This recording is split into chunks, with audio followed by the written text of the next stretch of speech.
Hora de falar de carreiras e liderança. Hora de conversar com o professor Davi Forli Inocente. Oi, professor. Rosana, boa tarde à equipe e aos ouvintes da Rádio CBN Ribeirão. Mais uma vez aqui com a nossa coluna Carreira e Liderança. Essa semana pensei num tema aqui para a gente conversar, que é sobre a confiança, né? E a importância que a confiança tem na construção das relações de trabalho e no êxito profissional. A gente, quando fala de confiança, fica sempre perto dos aspectos da moralidade, da visão da integridade, né? Quando você pergunta para alguém assim, o que significa uma pessoa que inspira confiança, né? Se você faz essa pergunta para alguém, a pessoa sempre te responde assim, confiança é aquele que a gente pode contar, né? Que é transparente, que traduz imagens que a gente pode saber que vão acontecer daquela forma, que cumpre o que promete, que, enfim, né, que sabe do que está falando. A gente está sempre numa visão de integridade, né? A gente está sempre em torno desse aspecto que está sempre relacionado com a integridade. Acontece que a confiança é um processo mais profundo, né? Eu fiquei muito satisfeito de ler outro dia um artigo de uma professora da Amy Edmondson. Ela é uma professora da Harvard Business School, muito experiente nessa área de ensino da liderança, e falando exatamente sobre um dos outros dois aspectos da construção do processo de confiança, que é a questão da benevolência.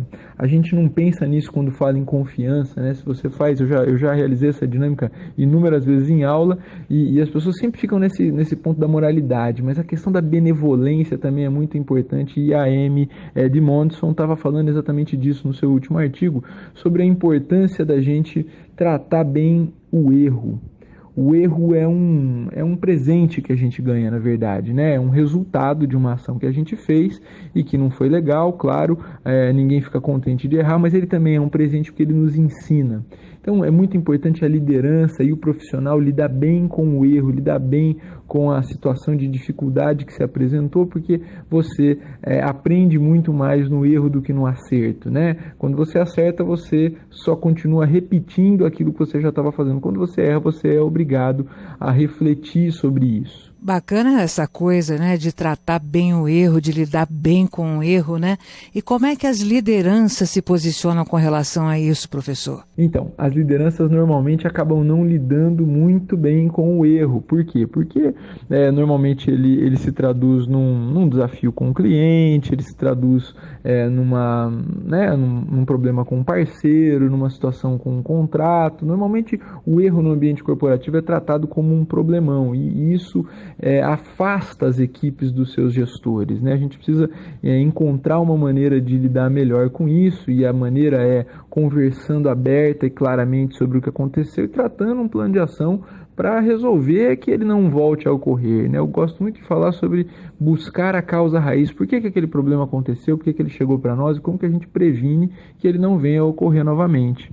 E aí falta o nosso último elemento aqui, eu falei que eram 3, né? Então a integridade realmente é um elemento de construção da confiança, o segundo é a benevolência, o terceiro é a capacidade técnica. A gente nunca fala disso, mas isso é um aspecto muito importante. A confiança ela é construída sobre as bases da capacidade técnica. O profissional que está debruçado sobre um determinado setor e uma determinada profissão precisa ser exímio naquilo, ele precisa estudar, precisa saber mais, precisa descobrir coisas novas, precisa acrescentar à sua empresa, porque as empresas cada vez mais dependem das capacidades dos seus funcionários. Então, quando a gente desenvolve essa capacidade, a gente está construindo uma relação sadia. E aí, para finalizar, o grande prêmio, né? Qual é o grande resultado da relação de confiança? Bom, uma equipe que tem bem construída a relação de confiança com o seu líder, o líder acessa dessas pessoas a criatividade, a assunção coletiva de risco, a prevenção ao erro, uma produtividade muito mais elevada. Então, pensar aí em como a gente está construindo as nossas relações de confiança com os nossos pares, com os nossos líderes, com os nossos liderados, é certamente um ponto de observação para a gente seguir em frente na carreira corporativa. Um grande abraço aos ouvintes, o desejo de uma excelente semana para todo mundo. Obrigada, professor Davi Forli Inocente. Até a semana que vem. Hora de falar de carreiras e liderança. Hora de conversar com o professor Davi Forli Inocente. Oi, professor. Rosana, boa tarde à equipe e aos ouvintes da Rádio CBN Ribeirão. Mais uma vez aqui com a nossa coluna Carreira e Liderança. Essa semana pensei num tema aqui para a gente conversar.